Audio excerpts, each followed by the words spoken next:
Hello നമസ്കാരം. നിങ്ങൾക്കൊരു 3 card ഗൈഡൻസുമായിട്ടാണ് ഞാൻ വന്നിരിക്കുന്നത്. അപ്പോൾ ഞാൻ കാണുന്ന ഒരു കാര്യം എന്ന് പറഞ്ഞാൽ നിങ്ങൾക്ക് ഒരു ഫൈനാൻഷ്യൽ അബണ്ടൻസ്, ഒരു ഫൈനാൻഷ്യൽ സ്റ്റെബിലിറ്റി, സെക്യൂരിറ്റി, ആ ഒരു എനർജി നിങ്ങളുടെ ജീവിതത്തിലേക്ക് വരാനിരിക്കുകയാണ്. അതിനൊരു സാധ്യത ഞാൻ കാണുന്നു. ഓക്കെ, വളരെ ശക്തമായൊരു സാധ്യതയാണ് കാണുന്നത്. അപ്പോൾ നിങ്ങൾ പ്രത്യേകിച്ച് നിങ്ങൾക്ക് മാത്രമല്ല നിങ്ങളുടെ കുടുംബത്തിനും ആ ഒരു ഫൈനാൻഷ്യൽ എന്താ പറയുക അപ്ഗ്രേഡ് ഉണ്ടാകണം എന്ന് ആഗ്രഹിക്കുന്ന ഒരു വ്യക്തിയാണ്, കുടുംബത്തിനും പ്രൊവൈഡ് ചെയ്യണമെന്ന് ആഗ്രഹിക്കുന്ന ഒരു വ്യക്തിയാണ് എങ്കിൽ സ്പെസിഫിക്കലി നിങ്ങൾക്കുള്ള റീഡിംഗ് ആണ്.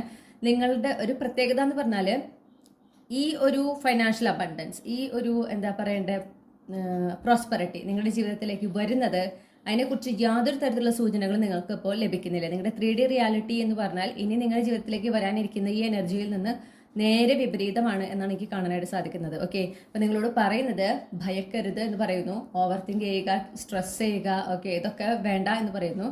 ഇപ്പോൾ നിങ്ങൾക്കൊരു ലക്ഷ്യമുണ്ട് ഇല്ലേ? ഈ ലക്ഷ്യത്തിലൂടെ തന്നെയാണ് നിങ്ങൾ ആഗ്രഹിക്കുന്ന ആ ഒരു ഫൈനാൻഷ്യൽ അപ്ഗ്രേഡ് നിങ്ങളുടെ ജീവിതത്തിലേക്ക്, സാമ്പത്തികമായിട്ടുള്ള ഉയർച്ച നിങ്ങളുടെ ജീവിതത്തിലേക്ക് നിങ്ങൾ കൊണ്ടുവരുന്നത്. ഇപ്പോൾ ഒരുപാട് ചാലഞ്ചസ് നിങ്ങളുടെ ആ ലക്ഷ്യം നേടിയെടുക്കുന്നതിൽ നിങ്ങൾ ഫേസ് ചെയ്യുന്നു എന്ന് ഞാൻ കാണുന്നു. നിങ്ങളോട് യൂണിവേഴ്സ് പറയുന്നത് ദയവ് ചെയ്ത് ആ ലക്ഷ്യത്തെ വേണ്ടാന്ന് വെക്കരുത്. ഇത്രയും ചാലഞ്ചസ് കാണുമ്പോൾ, കോംപ്ലിക്കേറ്റഡ് ആയിട്ട് കാണുമ്പോൾ ഇത് വേണ്ട, ഇത് ശരിയാവില്ല, അങ്ങനെ ഒരു തോന്നൽ ചിലപ്പോൾ മനസ്സിൽ വരാം. ദയവ് ചെയ്ത് ചെയ്യരുത്, അത് വെറും നിങ്ങളുടെ തോന്നലാണ്. ഓക്കെ, നിങ്ങൾക്ക് ഈ ചാലഞ്ചസ് ഓവർകം ചെയ്യാൻ പറ്റുന്നതാണ്. ഈ ഒരു ലക്ഷ്യത്തെ കൈവിടാതിരിക്കുക. വളരെ പെട്ടെന്ന് തന്നെ നിങ്ങൾ ഈ ലക്ഷ്യം നേടിയെടുക്കുന്നതും അതിലൂടെ നിങ്ങൾ ആഗ്രഹിച്ച ഒരു സാമ്പത്തിക ഉയർച്ച നിങ്ങൾക്കും നിങ്ങളുടെ കുടുംബത്തിനും ലഭിക്കുന്നതാണ്. വളരെ സ്ട്രോങ് ആയിട്ടുള്ള ഒരു എനർജി എനിക്ക് കാണുന്നുണ്ട്.